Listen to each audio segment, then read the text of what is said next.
La Gran Rebelión, capítulo 6. Concepto y realidad. Gracias al concepto exacto y objetivo del venerable maestro Samael, podemos establecernos en la roca viva del concepto y de la realidad absoluta. Es conveniente estudiar sus obras para discernir sobre las falsas interpretaciones de los conceptos errados que genera el anticristo, pululando a sus anchas en la sociedad actual con el fin de confundirnos. Lamentablemente, mientras estemos hipnotizados con nuestros propios defectos psicológicos, vicios, manías y juicios equivocados a priori, en una falsa educación, no podremos escapar de la jaula subjetiva que nos limita. El concepto y la realidad no son iguales bajo la perspectiva intelectual. El concepto es una cosa y la realidad es otra muy diferente, pero tenemos la tendencia a subestimar nuestros propios conceptos subjetivos. Realidad igual a concepto es algo casi imposible para una mente sensualista. Sin embargo, la mente hipnotizada por el ego siempre supone que son iguales. Por ejemplo, vemos que a un proceso intelectual o concepto psicológico cualquiera, correctamente estructurado mediante una lógica exacta, se le opone otro diferente y hasta opuesto, formado con una lógica similar o superior incluso. Entonces, ¿cuál es el concepto que expresa la realidad? Dos mentes disciplinadas dentro de las estructuras intelectuales discuten entre sí sobre tal o cual realidad, y ambas creen en la exactitud de sus propios criterios subjetivos y en la falsedad del concepto ajeno.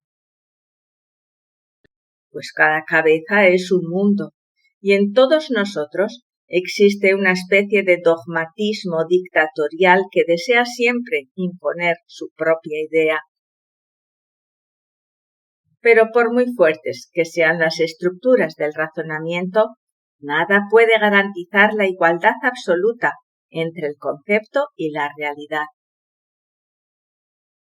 Abrirse a lo nuevo es la difícil pero indispensable tarea. Enjuiciamos los fenómenos naturales bajo nuestros propios prejuicios, preconceptos, opiniones y teorías formadas en base a una mente limitada. Y nadie sabe ser receptivo, nadie sabe ver lo nuevo con una mente limpia y espontánea. Incluso los científicos modernos nada saben sobre los fenómenos naturales en sí. Actualmente hay una línea de investigación sobre la ciencia cuántica que está acercándose a la realidad. Pero lo usual es que la ciencia materialista vea en los fenómenos de la naturaleza sus propios conceptos, forzándolos a coincidir con lo establecido, y así es imposible ver los fenómenos naturales. La mente sensual elabora sus contenidos a través de los sentidos, observa tal o cual fenómeno y se apresura de inmediato a rotularlo con un término cientifista, que solo viene a servir como parche para tapar la propia ignorancia. La mente no sabe realmente ser receptiva a lo nuevo, pero sí sabe inventar términos con los cuales calificar en forma engañosa lo que ignora. Hablando en sentido socrático, diremos que la mente pragmática no solamente ignora, sino que además ignora que ignora. La mente contemporánea es terriblemente superficial. Existen dos clases de ciencia. La primera es ese cúmulo de teorías subjetivas y existencialistas que maneja el anticristo desprovisto de toda espiritualidad. La segunda es la ciencia pura de los grandes iluminados, es la ciencia objetiva del ser, de donde emana la sabiduría, que fortalece al concepto y a la realidad. El Eclesiastés dice: buena es la ciencia con herencia y provechosa para los que ven el sol, porque escudo es la ciencia, mas la sabiduría excede en que da vida a sus poseedores. Mira la obra de Dios, porque ¿quién podrá enderezar lo que él torció? Y he visto que la sabiduría sobrepasa a la necedad como la luz a las tinieblas.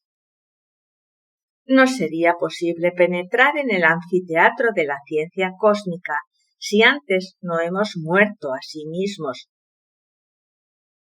Necesitamos desintegrar todos esos elementos indeseables que cargamos en nuestro interior, el mí mismo, el yo de la psicología. En tanto la conciencia superlativa del ser continúe embotellada, resulta imposible conocer directamente la realidad de los fenómenos naturales. La llave del laboratorio de la naturaleza va de la mano diestra del ángel de la muerte. Solo con la muerte adviene lo nuevo. Aunque la ciencia del pobre sea menospreciada y no sean escuchadas sus palabras, las palabras del sabio escuchadas en quietud son mejores que el clamor del Señor entre los necios. Que el hombre trabaje con sabiduría y con conciencia y con rectitud, porque al hombre que le agrada, Dios le da sabiduría, ciencia y gozo. Cuando el ego muere, la conciencia despierta para ver la realidad de todos los fenómenos de la naturaleza tal y cual son en sí mismos y por sí mismos. La conciencia sabe lo que experimenta por sí misma y conceptúa con exactitud la realidad absoluta.